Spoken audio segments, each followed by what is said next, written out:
Good afternoon. As you know, I'm Barbara Kates-Garnick. I'm a C3E ambassador and a professor of practice at Fletcher at Tufts University, another school a little down the way, but very proud Boston institution. So this is a wonderful opportunity to kick off the C3E Symposium in so many ways and to discuss the issue of women and the energy transition. And this panel had its very beginnings at a project that we're beginning at the Fletcher School as part of our Center for International Energy and Resources Policy, where we are in the process of developing the Renewable Equity Project, or what we call REP, to determine and perhaps demonstrate the adoption of clean energy technologies can be expanded and provide economic and environmental benefits, and that women have a very important role to play. This is a research project because we really have to develop data and also deal with so many of the complexities of energy and women in the workforce, and a big topic for today, the energy transition. So what we're going to do today is we're going to have three experts who will provide us with insight and also to engage you as part of this in a conversation, because it's really important, we feel, rather than us to give the results of our findings, to also get your questions and your engagement.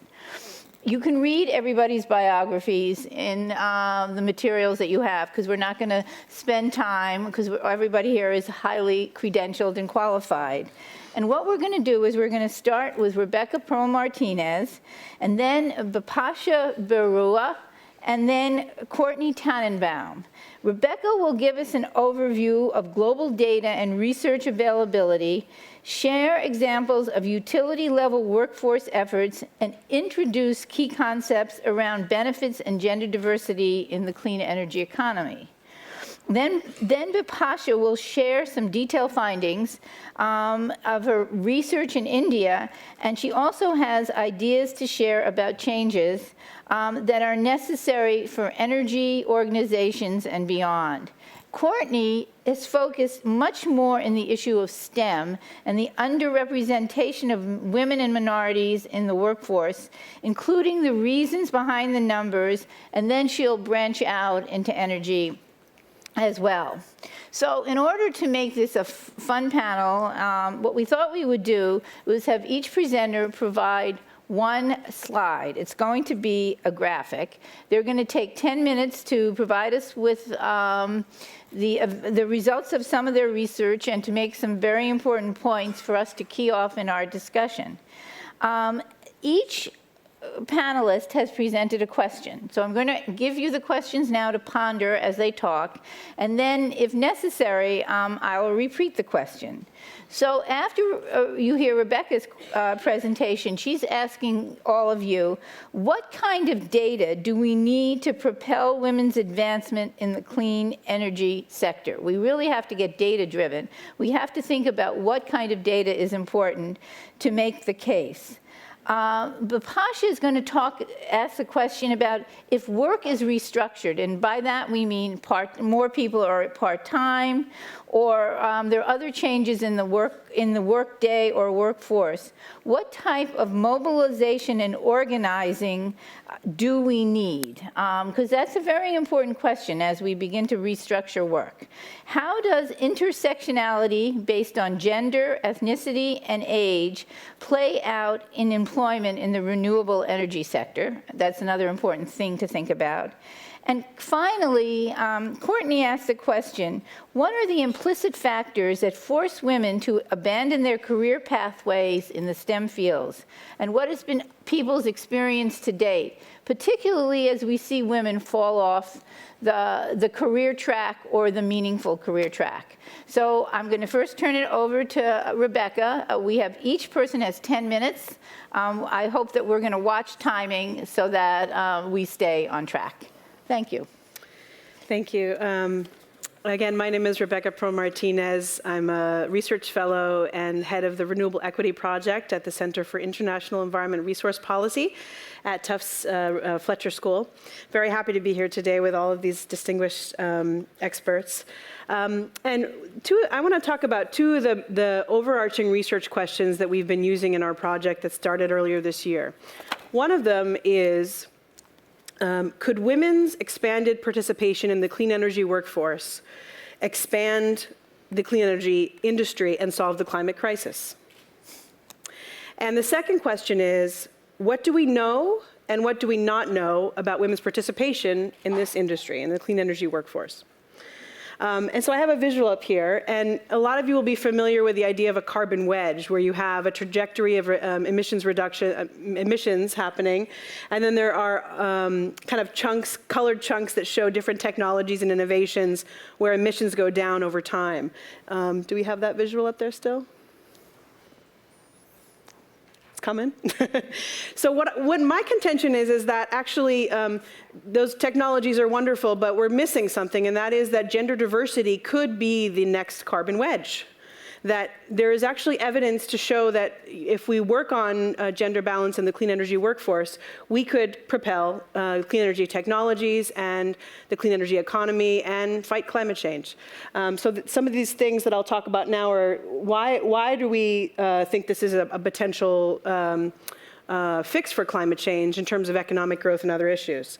So the reason I think this is important is because there's really strong evidence from other sectors that when you bring women into the workforce, you get certain benefits or gains. And I'll talk a little bit about three of those quickly.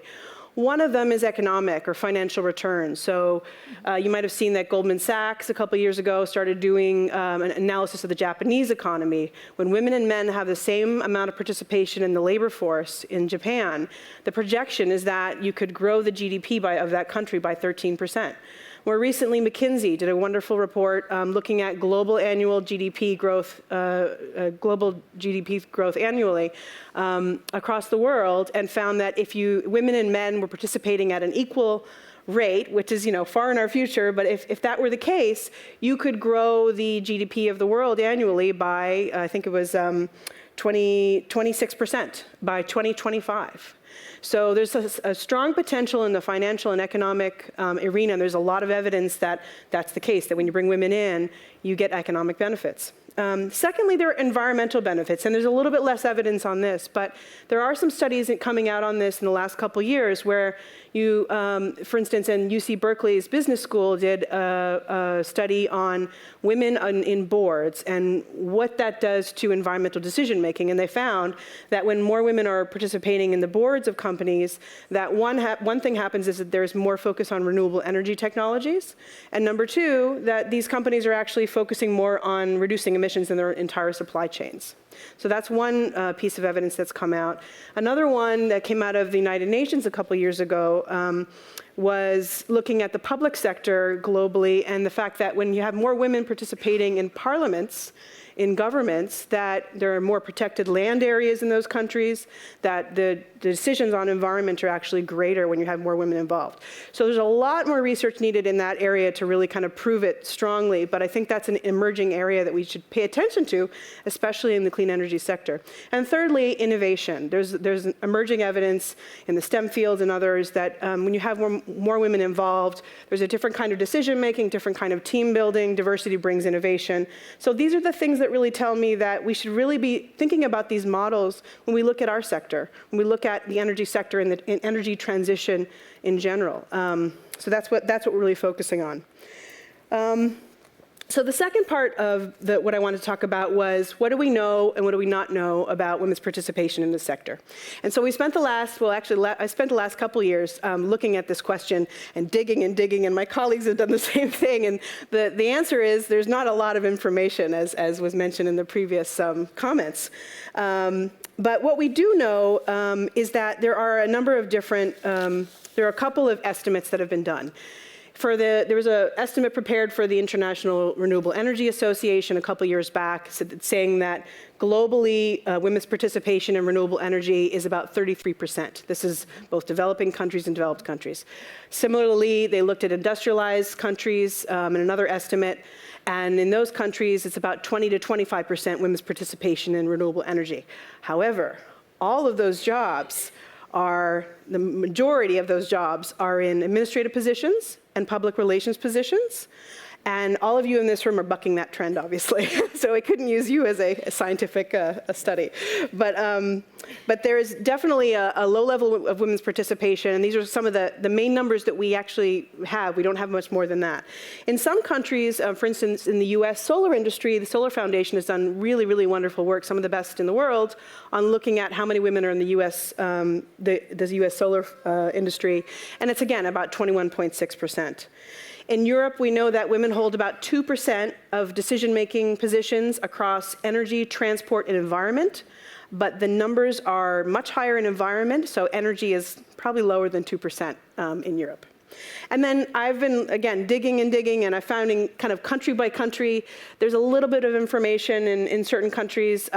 Sierra Leone, for instance, does great, is looking at the number of women in the electricity sector, and it's about 8.6%. So that's the kind of information we have. We have a smattering of information, not comprehensive, and basically the US and a couple of countries in Europe have some information, but it's not done by the government. It's done by industry associations or academic areas. So what does this do to us in terms of what we want to promote through C3E and other initiatives in women's advancement? Basically, the lack of information makes women invisible. And often what's said is when you can't, what's not counted doesn't count. We have no baseline to start from, really. We have a very limited information of baseline, and we need something a little bit more to really drive the agenda here. Globally, the research in general at the intersection of gender and energy is a lot of it is focused on households in developing countries, so around indoor air pollution. There's some emerging stuff in Africa that's above that, but I feel like we're missing the rest of the energy value chain. And so that's a really huge gap. And what that does, and when you're focusing on just one role of women, one group of women in terms of women's roles as consumers and end users in Africa, and Asia, and Latin America, is that you're pegging them into that women are kind of on the receiving end, and they're not on the agent of change end of things. And so the research is really kind of focused there, and it's hard to take that information and say, okay, make these people, give these people the opportunity to get training to be solar installers. It's not the right kind of characterization to show leadership. So that's what's really missing, and I think a more comprehensive approach that looks at the entire energy value chain across developing and developed countries is really, really needed. And what's unique is that this is a problem that's north and south, developing countries and developed countries. We are all in this boat together. There's no country that's doing a great job on gender balance. So that's what we're trying to look at. And I wanted to, one more thing beyond the question I've put out to the audience.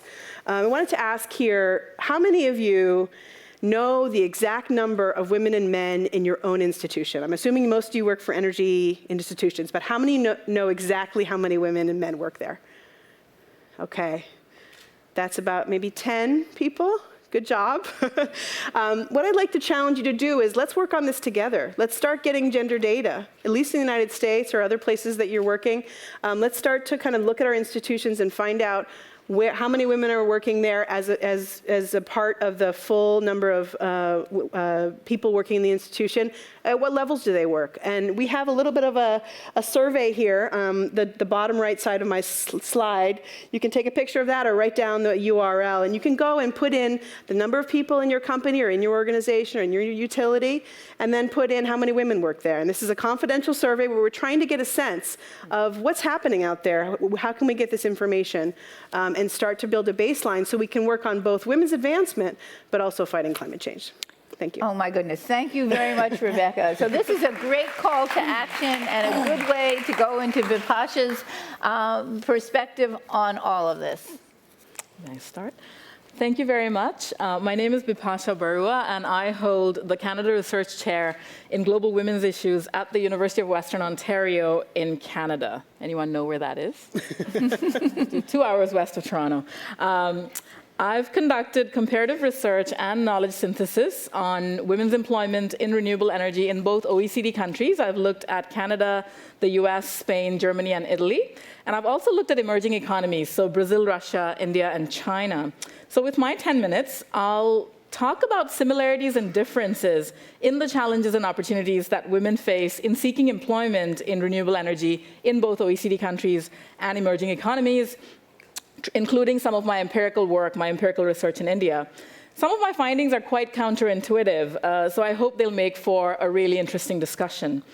As Rebecca mentioned, the available data from OECD countries indicates a general trend of women being employed mostly in non-technical occupations in renewable energy. So the greatest representation of women is in sales. This is followed by administrative positions, and finally, engineers and technicians. In absolute numbers, the largest sources of renewable energy employment for women in industrialized countries are solar photovoltaics, so solar PV, solar heating and cooling, wind power, biomass, and then biofuels. The underrepresentation of women in renewable energy employment in many OECD countries is, of course, part of a much bigger problem of the underrepresentation of women in STEM fields, and Courtney will talk more about that. There's an obvious economic benefit for women who choose to pursue these paths. While wage inequality also exists in STEM fields, it exists in everything, it's less significant at 14% than in non-STEM fields, where it continues to be about 21% on average in OECD countries.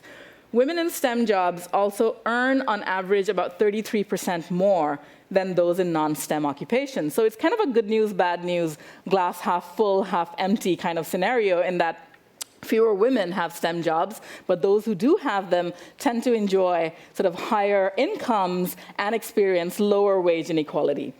Now, turning to quote-unquote developing countries, emerging economies, and developing countries, the employment effects of renewable energy investment are gaining visibility pretty much everywhere in the world, but specific analytical work and empirical evidence remains really limited.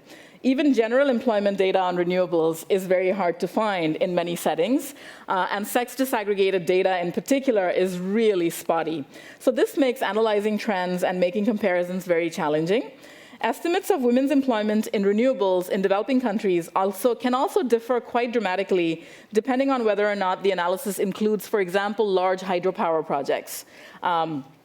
And also whether or not it includes traditional sort of informal employment in renewable energy, so things like traditional biomass and fuel crop production. So I'll turn next to talking about just opportunities and constraints for women's employment in renewables in industrialized countries and emerging economies. I'm not good with the infographics, I'm better with words.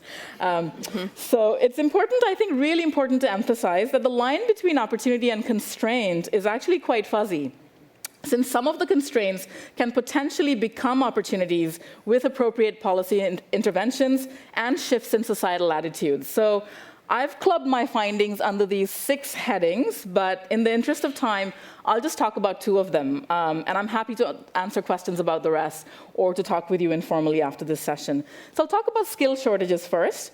Broadly speaking, the number of women in engineering in OECD countries is quite low to begin with, and despite many efforts, they've been declining actually in many industrialized countries. Skill shortages in the renewable energy sector are also being reported in quote-unquote the global south.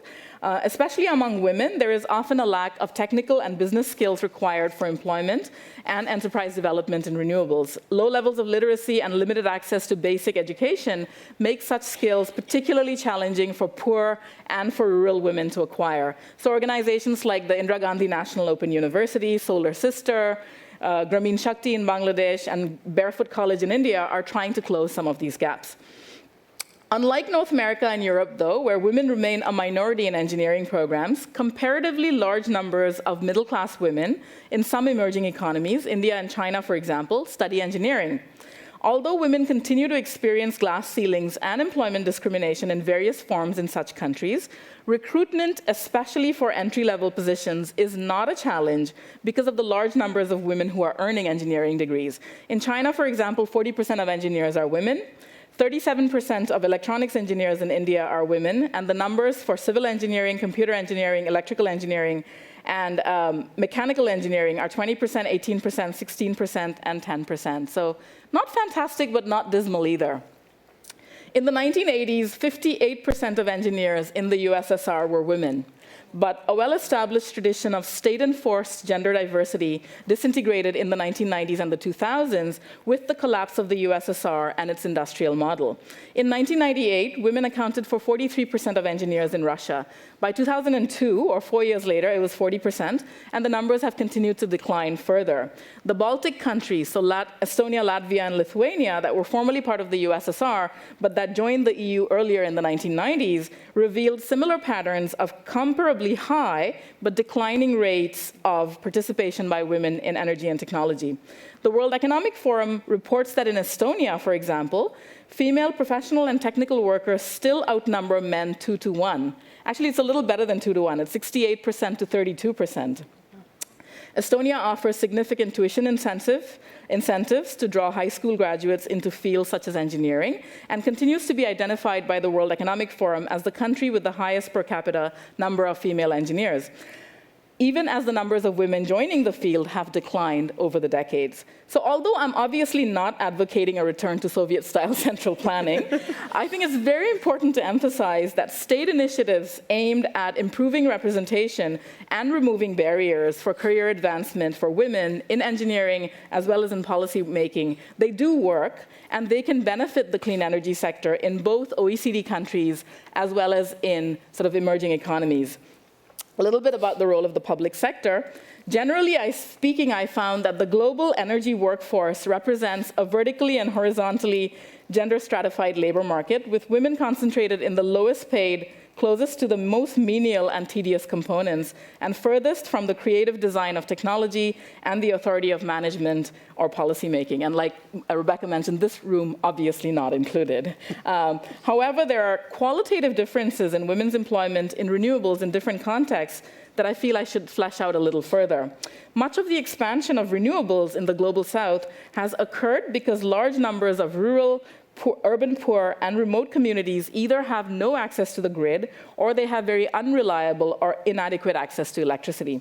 A large volume of employment has been generated for both women and men in these contexts because organizations that are serving such communities have actively sought to use renewable energy technologies to also secure and improve livelihoods. So such decentralized renewable energy initiatives have offered women a much larger volume of employment, albeit often very poorly compensated and insecure, as well as opportunities for participation in decision-making. This is because these initiatives are deployed at the local level, where women are more likely to be involved in the procurement, design, installation, operation, maintenance, and consumption of energy.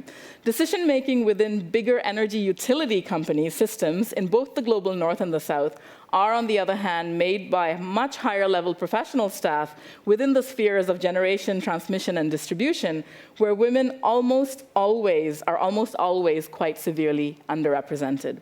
So the importance of public sector involvement in creating a policy framework to enable the sustainable development and dissemination of renewables, as well as to ensure employment equity, has been made in many countries. So Brazil, for example, has become a world leader in renewable energy and also succeeded in enabling women's substantial participation in science, technology, and engineering fields through progressive social policies that include things like state-funded tuition and scholarship awards at both the undergraduate and the graduate level. So in some ways, I think OECD countries might be well advised to try and implement some programs and policies that are already in place in some emerging economies, right, like Brazil. Generally speaking, equity and access policies that are adopted to promote gender equality are often very linear and very positivist in both industrialized and emerging economies. They don't seek any special privileges for women and simply demand that everyone receive consideration without discrimination on the basis of sex. They're inadequate because they fail to address the wide range of social and institutional factors that prevent women from succeeding, and also because they don't demand preferential pro-women hiring practices to correct historical and current injustices and inequalities. However, I would argue that even such simplistic liberal policies can improve women's access to opportunities in sectors that are almost completely male-dominated. And a number of other researchers have arrived at a similar conclusion about the energy sector in North America and Europe. The growth of the renewable energy sector should obviously benefit both women and men, but we must be proactive about enabling women to establish a much stronger equity stake to compensate for historical and contemporary economic injustices and unequal outcomes. This will require much more concrete and proactive actions and policies.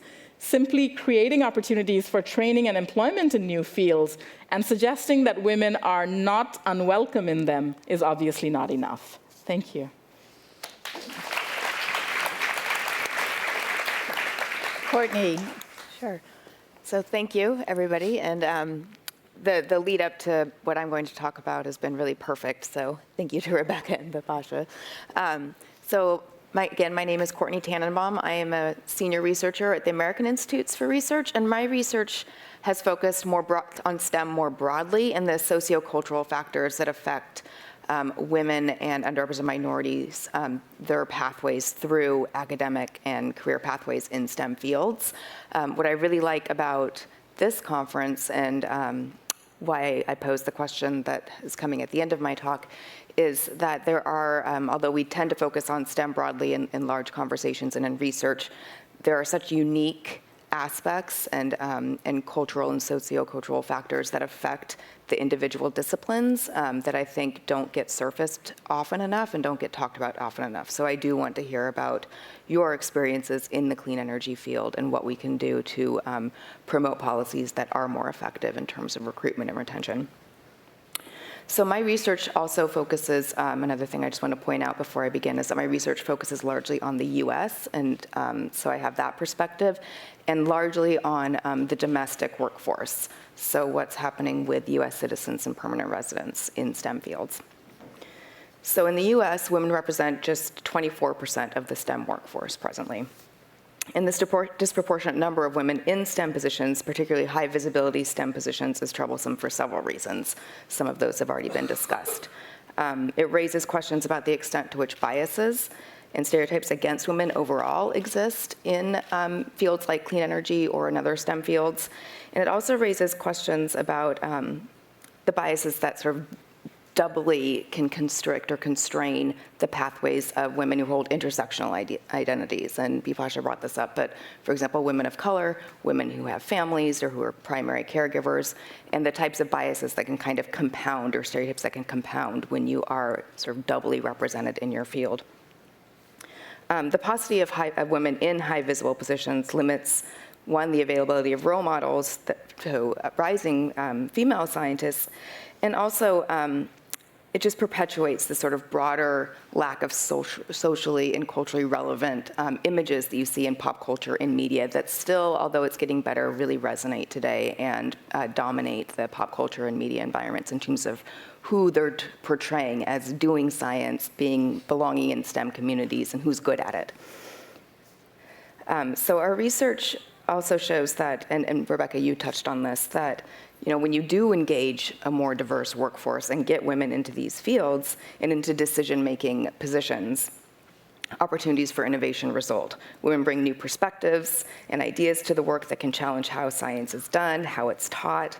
They offer new ways to make sense of the world, and these pathways to new sorts of scientific discoveries really have the opportunity to advance critical fields like clean energy in ways that are unanticipated and very exciting. So more specifically, what do the data really show us in terms of women's career pathways in STEM fields? As I mentioned, much of my work and my research has focused on the domestic talent pool and those who are, and also those who have earned PhDs in STEM fields. So those who have really earned the highest degrees and are in the position to be in high visibility positions. So among recent STEM doctorate recipients, we see that women are immediately stalled in their careers compared with men and compared with their male peers. So women graduates, meaning those who have just earned their PhD, secure positions at lower rates than men. So among men who have just earned a STEM PhD, 70% have secured a position at the time of graduation. In comparison, 65% of women have secured positions. And then when you dig a little bit deeper and look at women with intersectional identities, they fare much worse. 59% of minority women with STEM degrees have a secured position at the time of graduation. And similarly, 59% of women with at least one child 5 years of age or younger have a secured position. So again, you compare that to men overall, which is at 70%. It's a pretty striking difference. Of course, these data are quantitative. They don't tell us whether women are opting out of careers or not being hired because of certain biases or stereotypes against them. But either way, they show an immediate disparity in what will likely result in longer-term inequities in the career advancements of people earning STEM PhDs, and potentially drawing them out of the STEM field altogether, which I'm going to share in a minute. So indeed, as we look further down STEM doctorates' career pathways, so beyond just their postdoctorate, like their immediate positions or employment status after earning the doctorate, we find that men are more likely to report having careers that involve research and development than women. We also find, and those percentages are 61% of men in non-academic STEM careers report having some sort of R&D or having R&D as a main activity in their career, versus just 46% of women. And the same is true for STEM doctorates in management and top management positions, with more than half of men reporting that they are in a management position in STEM, compared with not much more than 1/4 of women. Not only are women not achieving the same level of career advancement according to these data, they're also leaving STEM careers at higher rates. And when I say leaving STEM careers, it means they've earned a PhD in STEM, but are not actually working in a STEM, what is defined as a STEM field. So using a fairly strict definition of what constitutes a STEM occupation, or the ones that are traditionally used right now, 1 in 6 STEM PhD holders overall are not working in a quote-unquote STEM-related field or STEM-defined occupation. But certain groups of STEM PhD holders are much more likely to have left STEM after earning their STEM degree. Women overall are more likely to leave than men, with 19% of women with STEM doctorates reporting not being in a STEM field or a STEM occupation, in comparison with 16% of men. And then if you again dig a little bit deeper, if you look at race, ethnicity, women of color are the most likely to have earned a STEM doctorate and not be working in a STEM career, nearly 1/4 at 22%. So how can we reverse and correct these trends? There's really a vital need, as I see it, to pay more attention to the sociocultural factors that affect the career pathways of women in STEM fields and fields like clean energy. Social science research offers really important insights into the biases and barriers that these groups who have traditionally been underrepresented in STEM fields encounter in their career pursuits. And these insights can provide a more nuanced understanding of the sort of more subtle and implicit factors that may be contributing to the lost opportunities for talented women to advance in STEM workforce pathways. And Bipasha, you touched on this as well, that often it's not just getting the numbers up, because you can recruit as many women as you want into the fields, but if you don't retain them or don't advance them due to sociocultural factors, it's not going to result in the change that you're looking for. So some of the factors that research has uncovered can affect pathways of women are, first, just compositional diversity within a field or in a broader community or within the actual organization itself, which limits the availability and array of role models to women as they navigate their professional careers. Historical legacies of inclusion and exclusion that can lead to feelings of isolation and marginalization and within the field or within the organization. And implicit and explicit biases that perpetuate environments that are unwelcoming of diversity and can also lead underrepresented individuals like women to experience things like imposter syndrome and stereotype threat. There are also, and Bipasha, you touched on this as well, government and institutional policies, practices, or initiatives that privilege some and limit opportunities for others. And again, this gets to the point of, these could be like parental leave policies, childcare policies, other sort of workforce policies. And again, just addressing those policies, though, aren't going to be enough. So having a policy on the books, so to speak, doesn't necessarily mean that the culture is there to support those or that there isn't a stigma attached with actually taking advantage of some of the policies that are available to you. So I just want to end by saying I think it'll be critical for any initiatives aimed at increasing the visibility and promotion of women in STEM careers or in fields like clean energy to consider all of these factors in their design and implementation. It will also be critical to focus on building capacity within the broader clean energy community, within individual organizations, and within the policymaking community for mitigating the factors that I just described, and creating a new perception and culture that really truly values and actively promotes equitable opportunities for the advancement and leadership of women in clean energy.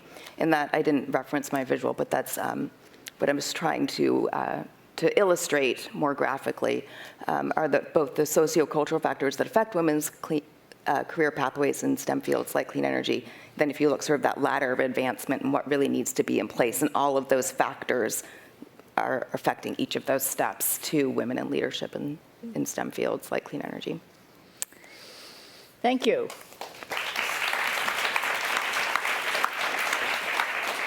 So from listening to our panel, I have so many sort of ideas and thoughts that we could sort of direct our discussion to and about. And since we are the first panel, it will be interesting to see how we progress over the course of this conference.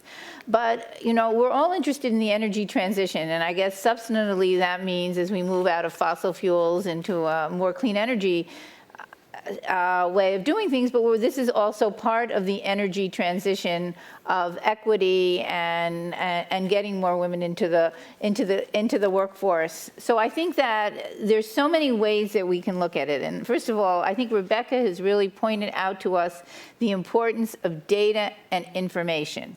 We can't advance and we can't move forward in the field without having accurate and appropriate numbers. And many of you are in companies, and we saw that Solar City is making such an effort on women. You know, what happens when one company in a larger ecosystem is making progress and serves as a role model? So I think that there's opportunity for hope, but we also have to collect a lot of data. I think the issue of intersectionality of gender, race, age are really very important. And as one goes through the workforce process, one realizes that at different ages and different stages, your problems are different. So obviously, women at childbearing and thinking about children, but then as you age, also in the workforce, there are many interesting issues, and what opportunities are out there in a broader perspective, I think, is another question to think about. And finally, this issue that you brought up, and I love the picture, the visual of the woman walking up the stairs, and they were very steep stairs. And I thought that, you know, why do we go off of the STEM, or why do we divert out of decision-making and senior positions? Is this something that is changing, or are we finding this is happening more and more? So even as companies and institutions try to make it more comfortable for us, and I think that there are laudable efforts, and we need to continue to do things. Sometimes it doesn't work, and we lose talent. And the only other comment that I feel is very important is diversity is a business decision. That is the basis. It's not the right thing to do. It's not a good thing to do. That's fine, but it's a business decision that benefits everybody. So those were the questions. I turn it over now to the audience to interject experience, which would be very interesting. Also thoughts, comments, and solutions to move forward. So it's hard to see, the lights are bright, but please, we have mics, and please raise your hand. Why don't we start? And please identify yourself, your institution or company. Miriam Sullivan from Hogan Lovells, which is a law firm.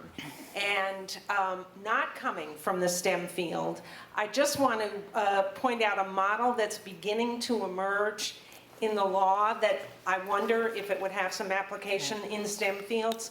Women who leave the workforce to raise children then find opportunities through the law schools in Washington anyway, have programs to reintegrate women through a couple of courses for a semester, and then the law firms take women on as a ramp-up program, and the idea is that they will then move back out into the field through this gradual process of giving them confidence that they can still do the things they used to do, and introducing them to contacts and so forth. And I just wonder, is there an opportunity in the STEM fields for something comparable?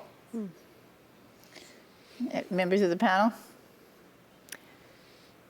So I think there's probably an opportunity. I think it's really interesting. I guess my question would be, and I haven't heard about this, I think it's a really interesting model.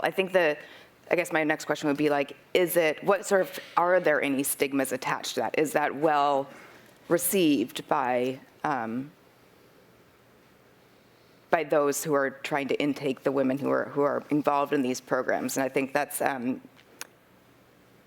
think it would depend on the culture of the law firm in your case, or the culture of the organization, and if they see that as a true benefit, or if it's, as we've seen in some of the research, they'll say we give all this leave, we have childcare policies, but if you actually take them, their careers are there's a stigma attached from that, and they're still derailed. So I think it just depends on, getting back to sort of the need for data too, examining it and seeing where it's working, why it's working in those situations, and how you start propagating that or scaling that to a broader level, and getting the word out too, that these sorts of programs are available, because sometimes it's a lack of information or a lack of resources or knowledge that can limit people's participation in those types of programs. But I think that's a really interesting idea.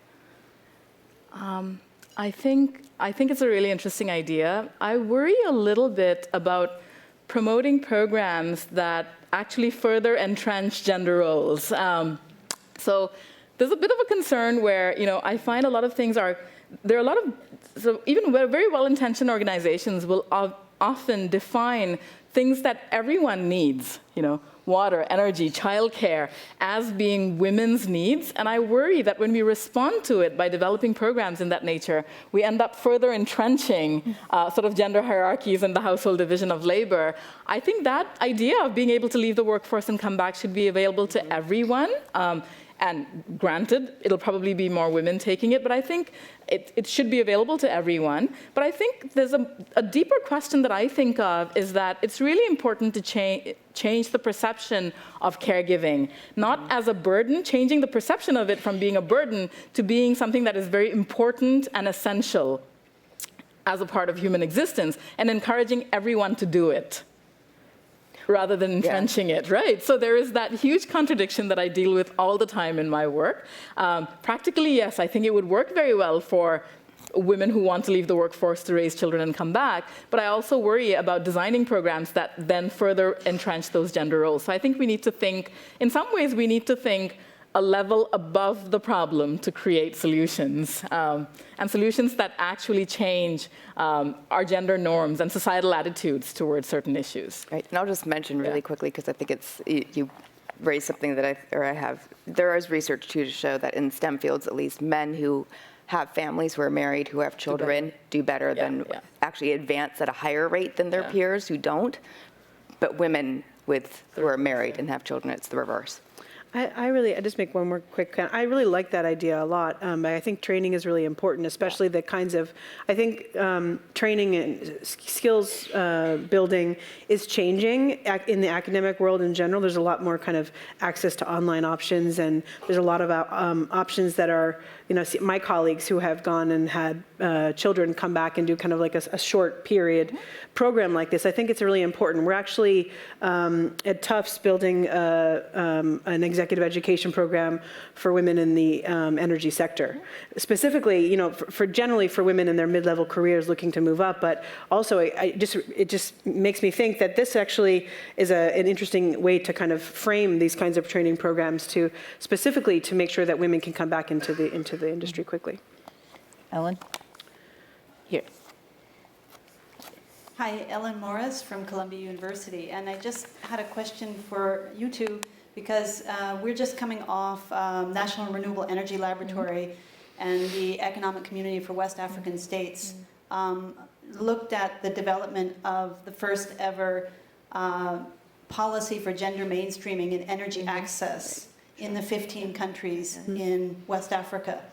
So that was a large body of work. Kathy Diem is one of the fellow people on my team, and Vicky Healy from NREL.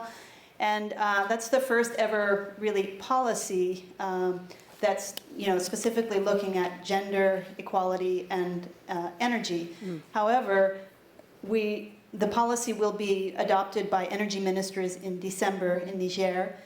How do you then have that policy that's adopted have teeth to make it really happen in the way that it's designed, which is really looking at the whole value chain of energy access in West Africa. It's also looking at everything from ministerial level all the way down to households and entrepreneurs and everything in between.